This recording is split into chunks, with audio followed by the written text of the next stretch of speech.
selanjutnya saya akan menjawab pertanyaan untuk nomor 6, di mana di sini soalnya itu bagaimana cara Anda melakukan prosedur analisis test of analytical procedure, gunakan angka laporan keuangan entitas Anda.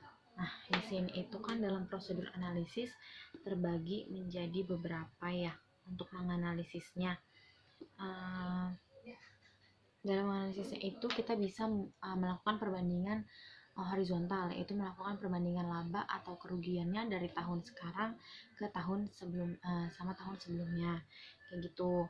Nah, kemudian itu ini saya jelaskan dulu semuanya, nanti baru kita menyangkut pautkan ke ke angka-angkanya ya.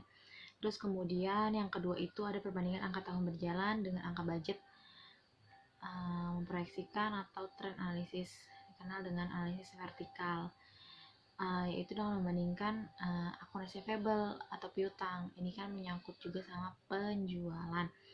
Nah, dari yang tahun sekarang juga sama tahun sebelumnya, kayak gitu. Mengapa angka piutangnya itu akun receivable kan nyangkutnya ke penjualan juga bisa ya.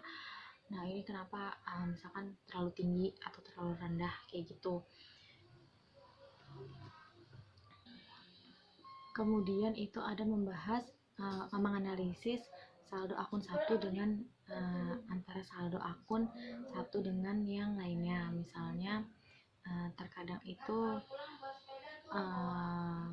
mengatakan bahwa pendapatan naik dari tahun ini daripada tahun kemarin. Nah, dilihat juga dari misalkan kayak di khususnya tuh biasanya di akhir-akhir tahun,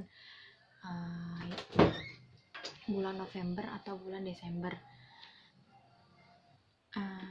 Misalnya tuh kayak kan kayak piutang bersangkutan sama penjualan kan. Nah, di sini tuh kita lihat misalnya pendapatannya meningkat. Nah, piutangnya itu ikut meningkat atau enggak, kayak gitu. Karena kan kalau penjualan tidak sepenuhnya pembayarannya lewat cash. Nah, biasanya kan di akhir tahun tuh banyak pelunasan ya. Nah, itu kita lihat memang terminnya jangka waktunya memang sampai akhir tahun atau gimana pelunasannya, atau itu misalkan kayak apa ya, dari pelunasan itu piutang, kayak dari piutang dengan saldo kas, penjualannya meningkat atau piutangnya meningkat, itu memang benar enggak gitu, dari si kasnya memang bertambah atau enggak,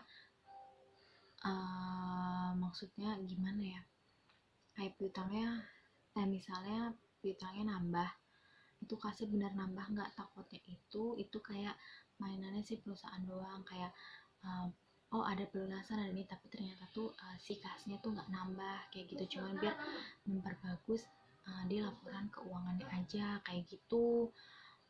Jadi kita juga harus lihat kayak piutang kan sangkutannya sama si penjualan, nah sama si kas juga ya, itu bandingin bila kalau misalkan penjualan naik apa piutangnya naik atau enggak, keterkaitannya di mana, kayak kita lihat dari terminnya atau dilihat dari yang metode pembayarannya, kayak gitu. Kemudian bisa dilihat juga dari si kasnya memang benar ada pemasukan atas pembayaran itu atau enggak, kayak gitu. Nah, yang selanjutnya itu ada analisis rasio keuangan. Ini tuh rasionya itu untuk membantu si tadi ya, dari si laba, pendapatan, kemudian dari piutang juga, ini buat membantunya aja sih, kayak gitu.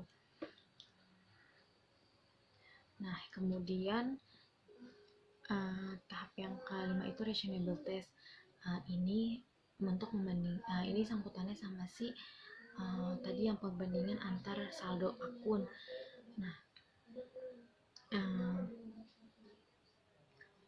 ekspektasinya si auditor itu lebih didukung dengan kalkulasi yang konkret, kayak misalnya untuk mengetahui semua daftar fixed asset perusahaan tersebut, kita bisa melakukan kalkulasi ulang penyusunan fixed asset, kayak gitu. Dengan begitu kita dapat membandingkan ekspektasi penyusunan dengan beban penyusutan. Nah, ini untuk pendukung si dari yang tadi saldo akun itu ya, kayak gitu. Terus juga untuk monitor daftar pinjamannya, ke daftar pinjamannya perusahaan tuh mana-mana aja kayak gitu. Terus kemudian tingkat bunganya, terus periode pinjamannya berapa lama, kayak gitu-gitu, membandingkan hasil kalkulasinya dibandingkan dengan angka interest expense dengan di profit and loss-nya itu, di laba atau itunya. Sekarang kita lihat di laporan keuangannya. Tadi yang pertama kita lihat dari labanya ya. Dari laba PT PGN, laba tahun berjalannya itu 2006 itu labanya 1.892.000.000 sekian.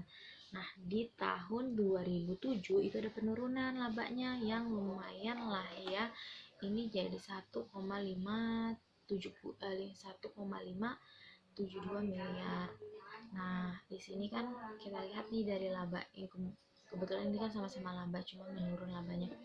Kayak di sini nih kita bisa lihat kenapa labanya menurun, faktor apa saja yang menyebabkannya kayak gitu. Karena tadi kan juga dijelaskan, kita membandingkan labanya itu dari tahun sekarang ke tahun sebelumnya kayak gitu untuk sumber ekspektasi. Nah, di sini juga kita bisa lihat kan faktor-faktor dari sini itu ada pendapatan. Biasanya mempengaruhi laba kan biasanya pendapatan dan piutangnya kayak gitu. Pendapatannya di sini itu ada kenaikan yang signifikan, dari 6 M sekian sampai itu 2006, 2007-nya jadi 8,8 miliar. Itu kan padahal kenaikannya lumayan ya untuk pendapatan. Tapi kenapa perusahaan itu bisa labanya itu berkurang di tahun ini? Kita lihat juga ada hutang dan piutang di sini. Untuk membandingkan piutangnya, di sini kita lihat piutang. Nah, piutangnya di sini itu juga lumayan padahal. Namun piutangnya di sini tuh ada yang